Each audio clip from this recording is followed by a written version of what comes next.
Hello, my friends. Welcome to this live Q&A on small group ministry, growing groups, and really associated growth group strategies. Doing a little Q&A based on the sessions we've done the past 3 weeks, our community group growth ministry series, CGX for short. So for those of you joining live, I'd like to invite you to say hi in the chat, tell me where you're tuning in from, but then drop your questions in the chat so I can answer your questions. And then I have a number of submissions in advance that we're going to cover. The goal is really to identify areas where you have questions following previous sessions, or if there's just other topics related to growing congregations using groups that I can support you with. So while you do that in the chat, I'll tell you what the questions are so far. All right. And some of these are classic, some a little different. All right, how do you handle small groups becoming like cliques over time and unhealthy? And do you recommend limiting group duration because of that? Let's talk about that. Ministerial transition. With new minister, previous groups have kind of become insular and been running on autopilot. So they're quote rogue and not in line with the new vision. Should they be shut down? All right, what's the best way to promote groups because of our low enrollment? I mentioned in a previous session that I'm working on using the AI tool ChatGPT, trying to train it to write sessions per my specifications. So there's a question like, what does that look like? How does it work? When can we use it? And then when's the next level of the Growth Lab launching? All right, any other questions in the chat, go ahead and add them. And those of you who are live, of those questions, do you have any first choice? What do you want to talk about first? I'm gonna go with, because I've been seeing so much with AI lately in the news, this AI thing. All right, so ChatGPT and these other AI tools let you ask questions, give prompts, and have the AI generate text, different responses, draft things, write things, etc. What I'm working on doing is developing a prompt, so like written instructions, so that I tell the tool, this is exactly how I write small group sessions. So Unitarian Universalist small group ministry sessions, the models I've been using for the last 20 or so years. How do I write a session? And so what I want to be able to do is have those instructions in a doc, say a Google Doc that anyone can access, and have you be able to take that link, the Google Doc link, share it with an AI tool you're using and say, write a small group session on whatever the topic is using these instructions. So if you're like, all right, write a small group ministry session on the movie Barbie using these instructions, and have you put that link in and have the tool be able to say, oh, this is how Peter recommends writing small group sessions, and boom, instant draft. So I think one of the things that keeps coming up and has been a huge need for our congregations for years is ongoing content. And I think a great way for us to grow our congregations, which kind of gets into the PR question, is for us to be able to generate fresh content, cutting edge content, and do it quickly and save time. So I'm at the point where I can use that tool and just say, all right, write a small group session on, I can say a random session on this theme or this topic or on this known author, and it'll generate something that's a good start. But I'm going to refine it a little bit more. So I would say later in October, that will be ready. Other questions? Say hi in the chat. Where are you tuning in from? Glad you're here. All right. Let me do the rogue question. So new minister, small group program's been going on for ages, and the older groups, the people, like longer term groups, they're doing their thing. They've had no guidance for years during transition. And now ministers trying to get those groups in line with a new vision, which is we're like in touch with each other, we're doing vision casting, trying to do these various things. And those groups want nothing to do with that process? Should you shut those groups down? What do you do? How do you handle those rogue groups? Friends, I always like to start by saying groups that have been meeting, members of your congregation, and have survived challenging times, ministerial transition, those are very much like lifeboats, like these really strong community groups or community experiences where people have developed friendships and they're supporting each other and they've evolved to be self-sufficient. Now, they may not be as healthy because they're not involved in vision casting, they're not getting support, and they're turning into a friendship group. And so we have to be careful that we're not dismissing the value of members of your congregation meeting using a great small group process independently with no guidance for years and having really deep, meaningful relationships. So one of the things I recommend doing is if you have groups like that, let them know that you value their work, their ministry, that they're gathering over time, and that you'd love to get together sometime with those who've been running small groups for a long period of time to find out what's the model they're using, what's working, how might they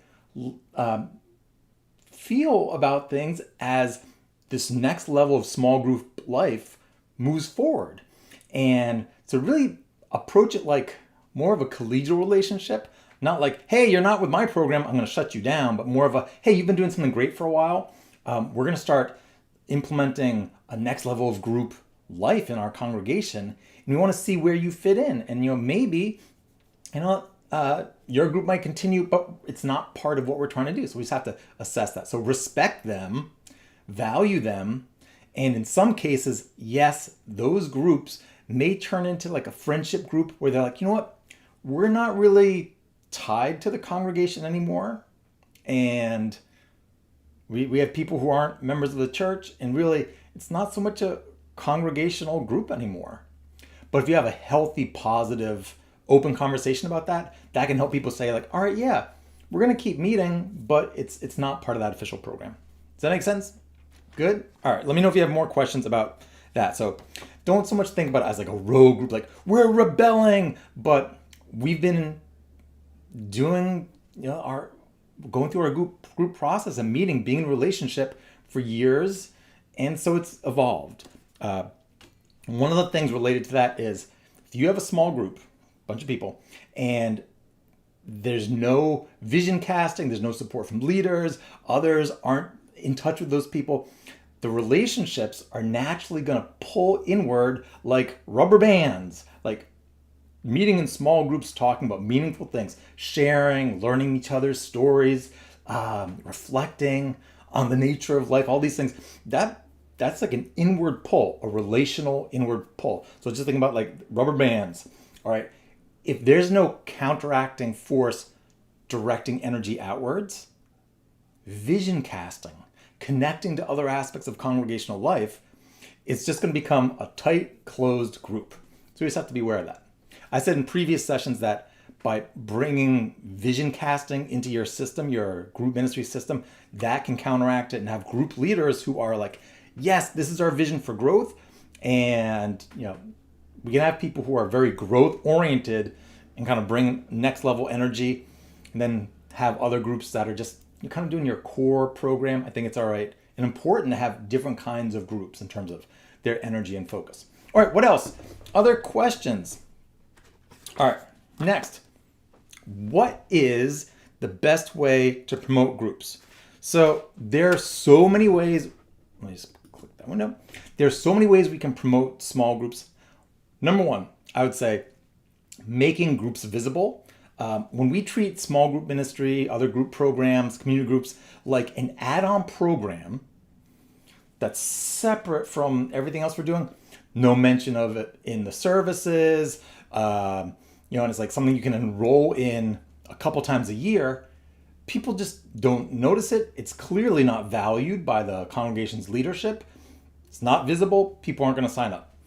But, and I spoke to this a little bit in an earlier session, if, say, every time I mention community in the context of a sermon or a service as a ministry leader, and I mention like our congregation and our community groups or our small groups as like a constant reminder, like here's how we're advancing the mission of our congregation, including community building, spiritual exploration, crowdsourcing our knowledge as we draw from different sources of wisdom and inspiration. We can upload not upload. We're not uploading small groups. Where we can uphold the value of our groups and really shine a light on their value and role in people's lives constantly in worship services. So that's really number one. Make them visible and like, what's the expression? FOMO, fear of missing out. I'd be like, let people know these are rockin' amazing, deep, reflective, whatever your tone is, groups, so that people are like, oh, I got to try that out.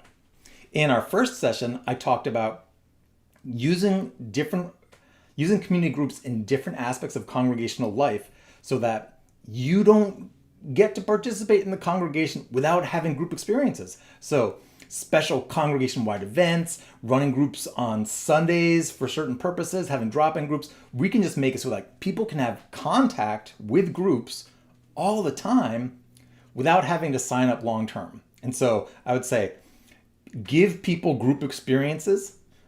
In the decades that I've been working with small group ministry, since I helped co-launch the UU Small Group Ministry Network and then working with teens and young adults before that, everyone assumes that groups are a little bit different than the way we actually run them until they've experienced it. So it's like you have to, what was the old cereal commercial? Was it Life Cereal? Hey, Mikey, try it. You might like it. Hey, he likes it.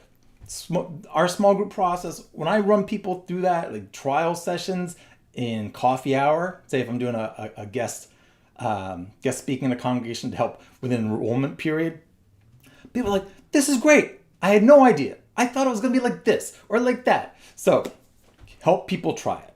Now, the other thing is when the experience sells it. So give people the experience. Does that make sense? And tell me, what do you do to promote your groups in the chat live now? A lot of congregations have fallen into an unhealthy practice, I believe, of shutting down groups like in an arbitrary way because they don't want to deal with them becoming like cliques, unhealthy, and they just like all their groups are short-term groups, like say a semester. And the reason for that tends to be, people don't want the commitment. I'm not sure I buy that. But it's easier to limit groups than to lead the group system in a healthy way. So when you're not leading a group system where people can continue meeting in groups, where you're always able to enroll in groups, then we get to the problem where like we really don't have the capacity for more people to join the groups. So why would we promote the groups, right? And so our congregations fall into this system where we really should have groups in order to expand the relational capacity of our congregation, to grow our congregation, and to advance the mission of the congregation. As Unitarian Universalists and other traditions, being in community, reflecting, that is so core to the mission of the congregation. We need to make room for that. And so we need to look at our practice, like how are you setting up your small groups so that can people, like if someone's new is coming in as a newcomer, can they get into a group within a couple weeks? Like I think that's a great goal. There might be ongoing periods where people, you might have big registration time in the fall, after the new year, whatever your cycles are, to really push enrollment, which I think having dated specific times, like we're doing our big fall push, fall enrollment, and the new year, great.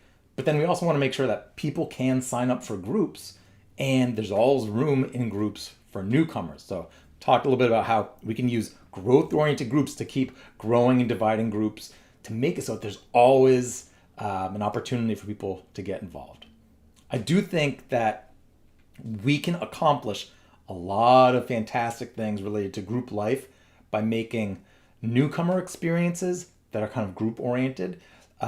Things like I love when people are visiting a congregation on a Sunday, going to service, and say that there's a welcome table, but you set up your welcome table, say in your fellowship space, such that there's a circle of chairs that is like in a small group shape. Maybe it's not completely closed, so like 2/3 of a circle right next to your welcome table, so that your welcome team is actually leading the table, but then also inviting people into conversation. And in that circle, we end up having people explore, talk, share stories in a very like small group process sort of way. And so some congregations that I'm working with and my home congregation, we call that a newcomer cafe. So you have coffee hour, welcome table, and adjacent to it, the circle, but they give it a brand name, the Newcomer Cafe, which helps people direct newcomers to it, and that can be fantastic. Some congregations set that up in a separate space, like they have one parlor and then a second parlor with the Newcomer Cafe. Any of you do anything similar to that? All right, let me check out the chat here. All right, other questions. We did the best ways to promote groups, talked about clicks. We talked a little bit about AI. Other burning questions? I'm going to refresh my chat here. Hold on a second. All right. I think we might do a little short session.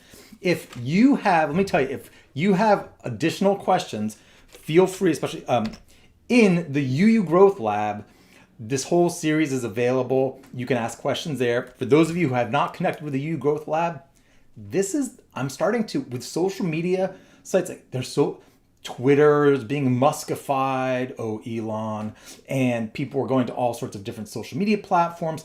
Social media sites are really moving towards using algorithms to determine what you see, which means that, say, content that I'm sharing, your congregation shares, is increasingly getting less attention. And so I'm starting a process now to build a learning community, training center, UU Media Production Studio, and Ministry Innovation Center for people in my training community. So if you want to talk with me, be engaged with me, experiments I'm running, learn from live streams and ongoing recordings, have text discussion, like written discussion, like a Facebook group. I'm putting all that in the UU Growth Lab to really consolidate those relationships, our learning, and just drive our innovation forward. So the UU Growth Lab, it's free to join.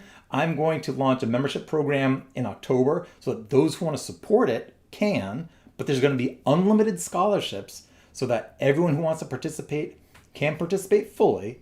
But in order to run that space and the platform, I do need funding. And the experiments I wanted to run, things like my helping congregations try new things that maybe they wouldn't hire me to do because they don't know that like it even work. But if I say, hey, I'll help you try this thing that we've been imagining in the Growth Lab, and you don't have to pay me because the lab is self-funding, we can try new things and just accelerate the rate of our learning. So go to www.uugrowth.com. That'll take you to where you can sign up to get instant access to the lab. And then if you're already connected to the UU Growth Lab, go to www.uugrowthlab.com. That's the link for that. All right, other questions about the lab? Media production. What do I mean about media production? You like that? Enter the lab logo. It's like the bat signal. Dun, dun, dun. All right. So I have worked with congregations and media for as long as we've had video. I decided to study media, go to digital film school instead of seminary because, well, I was already working with small group ministry nationally. I was working with children's television, working on PBS Kids projects. I did that the last 20 years up to the pandemic, produced educational content for PBS Kids shows. And so when YouTube came out, I'm like, do I go to seminary and we end up with 2 ministers in the family? Or do I continue consulting and help us use the tools of our time? And so I decided to focus on media. So ministry and media is really central to my work with our congregations and using the digital to get people into a relationship with our congregations and into what? Great small groups, right? So in terms of media and the UU Growth Lab, there are things that I think we can experiment with in terms of things like if we're going to have a welcome video or a video that introduces people to Unitarian Universalism very quickly, and you're a congregation, and you say it's your minister on camera or a couple people on camera or a small group in kind of a Zoom setup, what's the most effective way to communicate that, share who you are, show that you're a fun, interesting, warm, friendly, engaging, fantastic community, and take that short video, we're talking short, and promote it via, say, Facebook ads, and connect that to a Newcomer event that people actually sign up for. And so there's like this question of like, all right, what video content promoted with which kind of advertising strategy and corresponding Newcomer experience with an RSVP works the best for Unitarian Universalism in 2023? I want to figure that out so that if we know like, oh, this works beautifully and we've tested it. And that's the thing, like being able to test things, like try some different, like multiple edits of the video where you're promoting it, and we're seeing who responds. It's like, oh, when we cut out this, that, the other thing, and just make it a 90-second video that leads to this, you get 3 times as many RSVPs. Or, you see what I'm saying? It's like, that's hands-on experiment that includes media that I'm interested in. All right, friends, any other questions before we go? I think we'll just make this one a short one. So, for those of you tuning in live, I hope you have a great day. If you have follow-up questions, feel free to let me know. Next week, I'm going to start sharing some post content in the Youth Growth Lab to start a collaborative process to help shape some of the design of the lab. Like there's different kind of spaces, like topics we can have, some new tools, like different kinds of interaction. Live rooms, like kind of like Zoom, things like an ongoing text chat. Like there are things that I'm going to experiment with, but I want to be collaborative in terms of figuring out what's exciting, what's going to work, to really set priorities and figure out which kind of experiments and projects I want to work on first. All right, with that, I hope you have a great day. Thank you for being here, and I'll be in touch very soon. Where's my lab logo?